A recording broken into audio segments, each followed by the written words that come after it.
Positive तो मैंने पिछले वीडियो में डिस्कस किया हूँ। पॉजिटिव नेगेटिव से लेकर के जो 5 स्ट्रक्चर बचे हुए आज मैं डिस्कस करने वाला हूँ।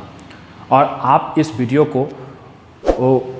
को अच्छी तरह से देखें ताकि आपको बिल्कुल A to Z यानी कि ABCD जैसी प्रकार से आपको जानते हैं, सेम उसी प्रकार से आप यहाँ भी आप ट्रांसलेशन बनाना अच्छी तरह से सीख जाओगे अगर आप इसको वीडियो को पूरा लास्ट तक देखते हैं। और आपसे एक छोटा सा अनुरोध है या गुजारिश है कि अगर आप इस वीडियो को देख रहे हो, हमारे जितने भी छात्र हैं, अगर आप इस वीडियो को देख रहे हो तो इस वीडियो को शेयर करो, सब्सक्राइब करो और लाइक करो ताकि मुझे भी मोटिवेट मिलता रहे और मैं आपके लिए नए नए तरीके से, ट्रिक की तरीके से मैं आपको इसको इंग्लिश को इजी तरीक़ा से समझाने की कोशिश करूंगा। और मेरा मोटिवेशनल जो है, मेरा मोटिव यही है कि आप इसे सब्सक्राइब करें और ज़्यादा से ज़्यादा लोगों के बीच में शेयर करें। So let's start simple present tense. तो मैंने पिछले वीडियो में मैंने ऑलरेडी इसको डिस्कस कर चुका हूँ कि सिंपल प्रेजेंट टेंस में पहचानने का तरीका क्या होता है। पहचानने का तरीका होता है कि किसी भी के वाक्य के अंत में ता है, ती है, ते है लगा होता है तो उसे सिंपल प्रेजेंट टेंस का वाक्य समझते हैं। तो पॉजिटिव मैंने बताया था subject plus V1 V5 plus other words. तो यहाँ पर V1 और V5 पहले पिछले वीडियो में भी इसको मैंने डिस्कस किया था। V1 यानी कि को कहाँ लगाते हैं और V5 का प्रयोग कहाँ करते हैं, मैंने पिछले वीडियो में इसको अच्छी तरह से डिस्कस किया हूँ। तो यहाँ पे आप अगर नहीं देखे होंगे तो आप इसे पहले पिछले वीडियो देखें, वहाँ पे आपको बिल्कुल अच्छी तरह से समझ में आ जाएगी कि कहाँ पे V1 और कहाँ पे V5 का प्रयोग हम करते हैं। यहाँ पे हम 2 एग्जाम्पल लिया है। हम लोग किताब पढ़ते हैं तो आपको पहले ही बताया कि अगर किसी भी वाक्य के अंत में ता है, ती है, ते है लगा होता है तो उसे हम सिंपल प्रेजेंट टेंस का वाक्य समझते हैं। यहाँ भी ता है, ती है, ते है लगा हुआ है। तो यहाँ पर स्ट्रक्चर के अनुसार ये आपका नियम हुआ, ये जो आपका है ये नियम हुआ। ये नियम को अगर आप अच्छी तरह से दिमाग में लोड करके रखते हैं, दिमाग में नोट करके रखते हैं तो आपको इसको समझने में कोई प्रकार का कोई दिक्कत नहीं होगा। यहाँ स्ट्रक्चर ही इंपॉर्टेंट है क्योंकि आपको जानते हैं हम लोग क्या करते हैं, we don't try to work on a root, we try to work on a fruit. हम लोग क्या करते हैं, मेहनत नहीं करें, हम लोग पहले जड़ को मजबूत नहीं करना चाहते हैं। अगर हम पहले जड़ को मजबूत करेंगे तो फल तो हमें मिलेगा। So you try to work on a root, हमें रूट पर हमें ये करना चाहिए, मेहनत करना चाहिए। तो यहाँ पर ये रूट है, इसका रूट जो है आपका सब्जेक्ट प्लस V1 या V5 plus object other words, ये जो आपका है ये नियम है। इस नियम के अनुसार ही इसको हम डिस्कस करने वाले हैं। लेकिन यहाँ पर आपने पढ़ा कि अगर वाक्य के अंत में ता है, ती है और है लगा होता है तो वह सिंपल प्रेजेंट टेंस का वाक्य होता है। लेकिन कुछ ऐसे भी वाक्य है जो कि मैं आपको बहुत ईजी तरीका से समझाऊंगा कि ये कैसे होता है, ये कैसे बनता है। यहाँ पे ये पहला स्ट्रक्चर जो मैंने लिखा, मैं तैरना चाहता हूं, तो यहां तो ये सिंपल प्रेजेंट टेंस का वाक्य है। बिल्कुल आप समझ चुके हैं कि ये सिंपल प्रेजेंट टेंस का वाक्य है। और दूसरा है मैं तैरना जानता हूं। What is the difference between 2 sentence here, both are the simple present tense. दोनों सिंपल प्रेजेंट टेंस का ही वाक्य है। बट थोड़ा सा यहाँ पर क्या होता है, थोड़ा सा समझने वाली बात होती है कि अगर वाक्य ऐसा रहे तो हम कैसे, यहाँ पर क्या कहता है, मैं तैरना चाहता हूं यानी कि उसे तैरना आता है, वो तो अभाव है, उसको पता नहीं अभाव है, इसलिए वो बोला है मैं तैरना चाहता हूं। और दूसरा वाक्य मैं तैरना जानता हूं। तो अगर परिपूर्ण है, दूसरा वाक्य में क्या कर रहा है, वो परिपूर्ण हो चुका है यानी कि वो जानता है, इसलिए वो बोलता है कि मैं तैरना जानता हूं। तो दोनों सेंटेंस सिंपल प्रेजेंट टेंस का वाक्य है। लेकिन अगर किसी वाक्य में अभाव हो तो उस स्ट्रक्चर को हम चाहता लगा हो और जानता लगा हो, तो अगर अभाव हो तो हम इस स्ट्रक्चर बनाते हैं सब्जेक्ट प्लस वांट या wants plus two plus V1 plus other words. जैसे यहाँ पे हम आपको सॉल्व करके बताते हैं, मैं तैरना चाहता हूं, आई वॉन्ट टू स्विम। अब यहां पे देखिए, मैं तैरना चाहता हूं, आई वॉन्ट टू स्विम, क्योंकि उसको अभाव है। और यहां पर है मैं तैरना जानता हूं, यहां पर अभाव है और यहां पर मैं तैरना जानता हूं, यहां परिपूर्ण है। तो यहां पर हम इस स्ट्रक्चर के अनुसार बनाते हैं सब्जेक्ट, यानी कि ये स्ट्रक्चर हमारा है, इसका क्या बनेगा, I know how to swim. यानी कि यहां पर आपको देखना है कि ये अगर ऐसा वाक होता है तो इस स्ट्रक्चर के अनुसार बनता है, अगर आपको ऐसा वाक मिले तो आप इस स्ट्रक्चर के अनुसार। लेकिन एक बात तो ये भी बात ध्यान रखें कि टू का प्रयोग कब होगा, जब वाक यानी कि वाक में वर्ब हो, यानी कि टू के बाद वर्ब हो, यानी कि तभी हम वहां पे टू का प्रयोग करेंगे। अगर इसके बाद कोई वर्ब ना हो तो हम टू का प्रयोग नहीं करते हैं। जैसे मैं तुम्हें चाहता हूं, मैं तुम्हें चाहता हूं, तो यहां पे क्या हो जाएगा, मैं तुम्हें चाहता हूं, यहां पे क्या हो जाएगा, आई वांट यू। यहां पर टू का प्रयोग नहीं हुआ, क्यों, क्योंकि इसके बाद वांट के बाद कोई वर्ब नहीं है। वांट और वांट्स, वांट्स कहां होगा, जब ही सी इट, सब्जेक्ट अगर ही सी इट आ जाए तब वहां पे वांट्स होगा। सेम उसी प्रकार नोज वहां कहां होगा, जब ही सी इट आ जाए वहां पे नोज होगा। तो आप अच्छी तरह से इसको समझ में आ गया होगा। अगर किसी वाक्य में अभाव चाहता है और अभाव हो तो हम इस स्ट्रक्चर का प्रयोग करेंगे, अगर वह परिपूर्ण हो तो हम इस स्ट्रक्चर का प्रयोग करेंगे। ये समझ में आ गया। नेक्स्ट देखते हैं कि यहां पर फिर दूसरा वाक्य आता है, मैं पढ़ता तो हूं, मैं पढ़ता तो हूं, यहां और मैं पढ़ता ही तो हूं। यहां पे दो वाक्य है, आई डू रीड और मैं पढ़ता ही तो हूं, I do nothing but read. आप इस दो स्ट्रक्चर को याद रखें। अगर वाक्य में मैं पढ़ता तो हूं, अगर आवे तो हूं, यानी कि एम्फैटिक प्रोनाउन आप पढ़े हैं जिसपे जोरदार सब्जेक्ट पर जोर पड़ने का बोध होता है, उसे हम क्या बोलते हैं, एम्फैटिक प्रोनाउन बोलते हैं। यहां पर जोर, यानी कि मैं पढ़ता तो हूं, तो ये वाक्य का जो ट्रांसलेशन जब बनाएंगे तो हम इस स्ट्रक्चर का प्रयोग करेंगे। ये वाला जो हमारा स्ट्रक्चर है, ये यानी कि सब्जेक्ट प्लस डू या does plus V1 plus other words.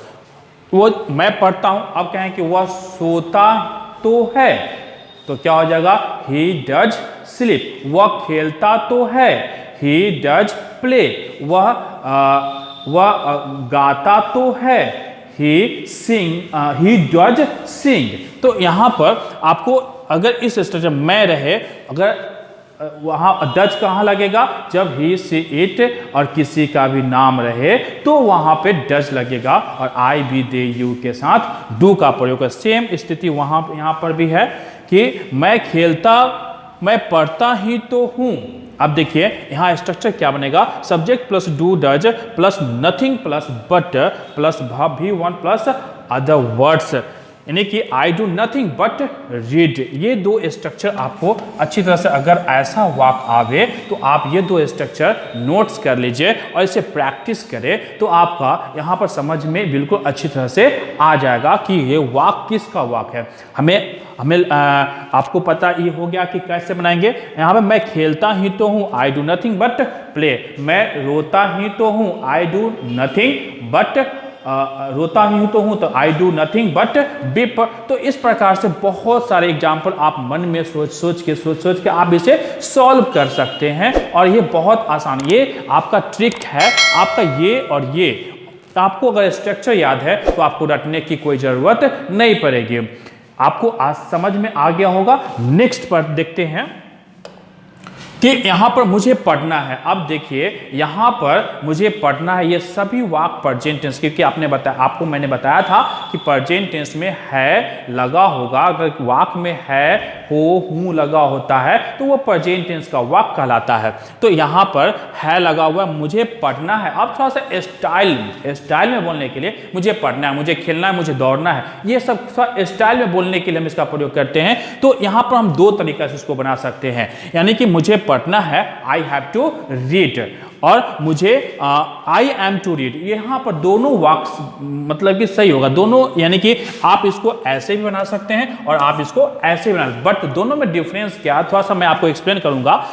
यहाँ पर स्ट्रक्चर आप देखेंगे, मुझे पढ़ना है सब्जेक्ट प्लस हैव या has plus two plus V1 plus other words. यहाँ पर आपका ये जो स्ट्रक्चर है ये कौन से नियम के इस पर बनेगा, और जो ये जो स्ट्रक्चर है ये आपका कहां पर लिखा है, यानी कि दोनों स्ट्रक्चर सेम है, but what is the difference between two sentence here, the difference is that this is the क्या है, यहां पर प्लान हो रहा है, क्या हो रहा है, प्लान, कि वह मुझे जाना है, मुझे जाना है, गया नहीं है, मुझे जाना है, यानी कि उस प्लान कर रहा है कि मुझे जाना है। लेकिन यहाँ पर क्या है, कंपलसरी, यानी कि मुझे जाना है। अगर कंपलसरी हो, कंपलसरी का मतलब क्या, अनिवार्य हो, मुझे जाना है, तो अनिवार्य होगा तो हैव टू का या हैज टू का प्रयोग करेंगे। लेकिन अनिवार्य नहीं हो, प्लान हो, तो यहाँ पे M two is M R plus two is M R plus two plus V1 plus other words, इस प्रकार से हम इसको ट्रांसलेट कर सकते हैं। तो आपको अच्छी तरह समझ में आ गया होगा कि कहाँ पे हम ये इसका हैव टू का कहाँ प्रयोग करेंगे और हैज टू का कहाँ। हैज का मतलब आपसे समझ में आ ही गया होगा कि हैव किसके साथ लगता है और हैज किसके साथ लगा। अगर नहीं समझ में आया तो इसके पर भी मैं वीडियो बनाऊंगा कि कहाँ पे हैव और हैज का प्रयोग करते हैं। यहाँ पे is M R plus two plus V1 plus other words, यानी कि यहाँ पर अगर मुझे जाना है, मुझे पढ़ना है, मुझे खेलना है, मुझे दौड़ना है, ये सब सारे वाक्य अगर आवे तो आप इसको इस स्ट्रक्चर को सिर्फ याद रखिए, क्योंकि आपको मैंने बताया we try to work on a root, हमें रूट पर, यानी कि हमें जमीनी स्तर से काम करना चाहिए, यानी कि हमें कहने का मतलब कि रूट पर हमें बेस को मजबूत करना है। अगर आप इस स्ट्रक्चर को अगर अच्छी तरह से आपको ध्यान में रखेंगे और इसका वाक्य का प्रैक्टिस कर लेंगे तो हमें नहीं लगता है कि आपको किसी प्रकार का वाक्य यानी कि समझने में कोई परेशानी होगी। ये रहा आपका कुछ special rules of simple present tense, यानी कि कुछ स्पेशल रूल है कि प्रेजेंट टेंस के कुछ स्पेशल रूल है जो आप इसको याद कर ले, नोट कर ले। अगर आप कॉपी नोटबुक और पेन नहीं लेके बैठे हुए तो स्क्रीनशॉट भी ले ले और इसको बाद में इसको प्रैक्टिस करें, तब जाकर के आपको दम समझ में आ जाएगा कि कैसे ये वाक्य ऐसा अगर रहे तो कैसे बनाएंगे। नेक्स्ट हम देखते हैं, हमने बताया कि पहले पिछले वीडियो में मैंने बताया था सिंपल प्रेजेंट टेंस का पॉजिटिव स्ट्रक्चर को। आज मैं आपको नेगेटिव से WH फैमिली तक के पूरे स्ट्रक्चर को डिस्कस करूंगा। तो देखते हैं नेक्स्ट। इस पर कुछ क्वेश्चन मैं आपके लिए डाला हूं, मैं इस पर क्वेश्चन को सॉल्व कीजिए। मैं जितने भी आपने अभी स्ट्रक्चर को देखा है, यानी कि ये उस पूरे स्ट्रक्चर पर मैंने आपको इसमें से वाक्य दिया है जो आप इसको सॉल्व करें और कमेंट बॉक्स में इसका आंसर आप जरूर डालें। ये आप नोट्स कर लीजिए कि इसको कैसे आप सॉल्व करेंगे स्ट्रक्चर के अनुसार। नेक्स्ट इसका हम नेगेटिव देखते हैं कि नेगेटिव स्ट्रक्चर क्या होता है। देखते हैं नेगेटिव क्या होता है।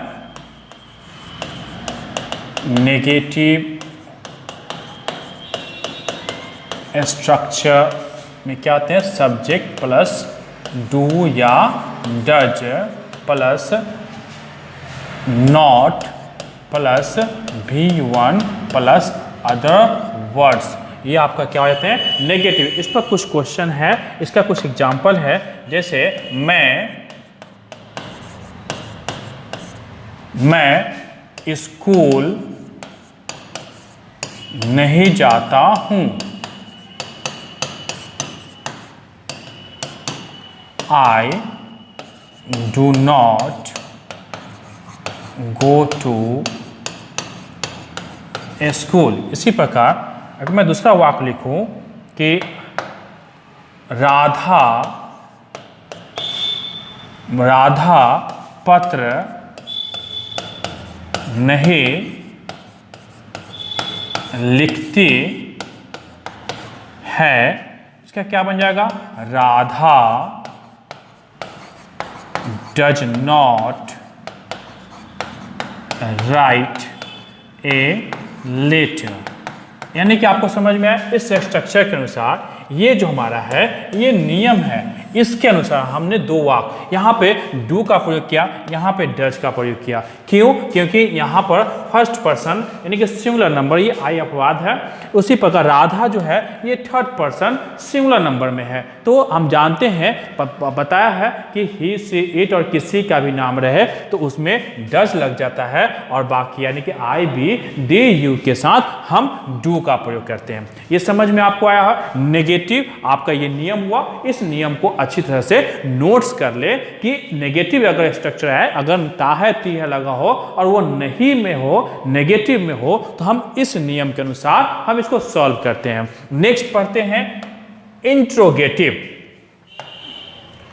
नेक्स्ट इंट्रोगेटिव पढ़ते हैं।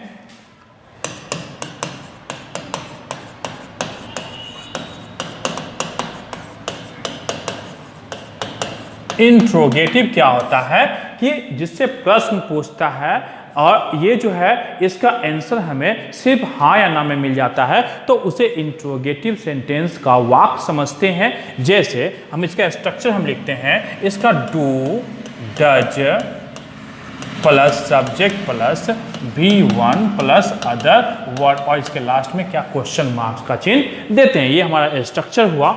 इस पर कुछ क्वेश्चन देते हैं, लिखते हैं कि क्या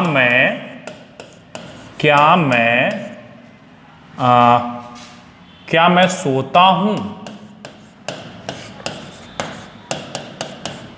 सॉरी यहां पे आपका क्वेश्चन मार्क हुआ, क्या मैं सोता हूं। तो इसको हम क्या बना सकते हैं, डू आई स्लीप। क्या राम खेलता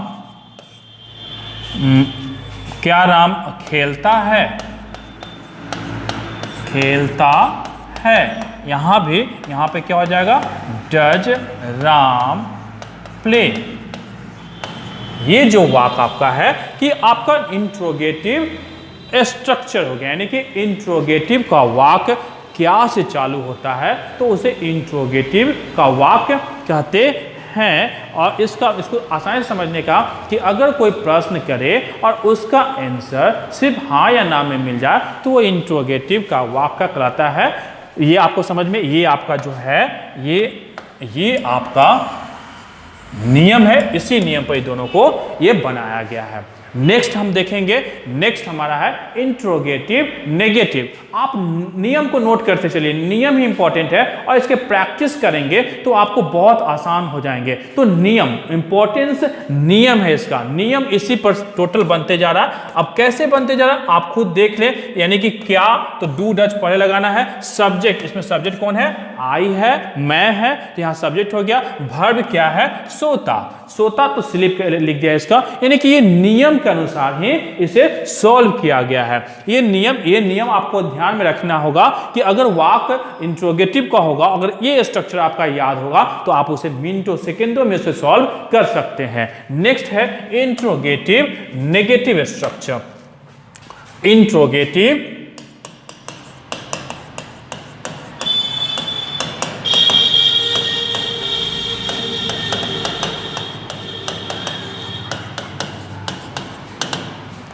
इसको देखेंगे, इसमें इसका नियम होता है do does plus subject plus not plus V1 plus other word plus question mark. जैसे अगर हम कहें कि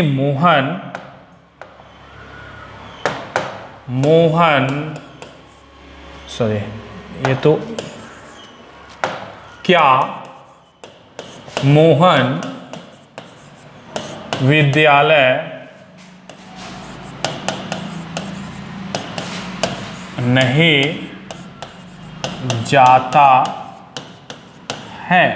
यहां पे क्या हो जाएगा, क्योंकि मोहन है तो क्या लगेगा, डज मोहन।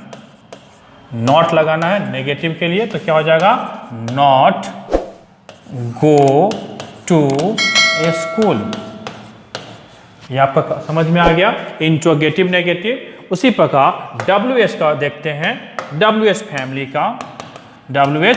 फैमिली का देखते हैं। आप जानते हैं WH फैमिली जो क्यों कब कैसे होता है लगा होगा वाक्य में, तो वो WH का फैमिली। जैसे इसका स्ट्रक्चर देखिए, WH family plus do does plus subject plus V1 plus the word plus question mark. जैसे एग्जाम्पल हम लिखते हैं एक तुम क्रिकेट क्यों खेलते हो। क्या होगा इसका, यानी कि क्यों है इसलिए WH फैमिली, तो व्हाई, यहां तुम है तो क्या हो जाएगा do you play cricket. I hope that you already understood all topics.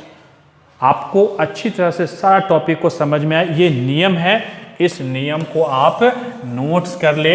ये नियम है, ये नियम को आप नोट्स कर ले।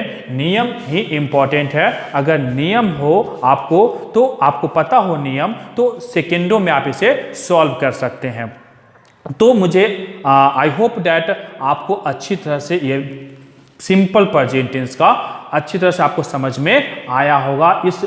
इसको अब सेकंडों में सॉल्व करेंगे। मैंने एक एक चीज को बारीकी से आपको समझा दिया, एक एक चीज को मैंने आपको यहाँ पर एक्सप्लेन कर दिया। So I hope that you understood all topics in easy way. अगर आपको इसे अच्छा लगा है तो आप इसे लाइक करें, सब्सक्राइब करें और दोस्तों में इसे फैला दें। So thank you for watching this video. Thank you.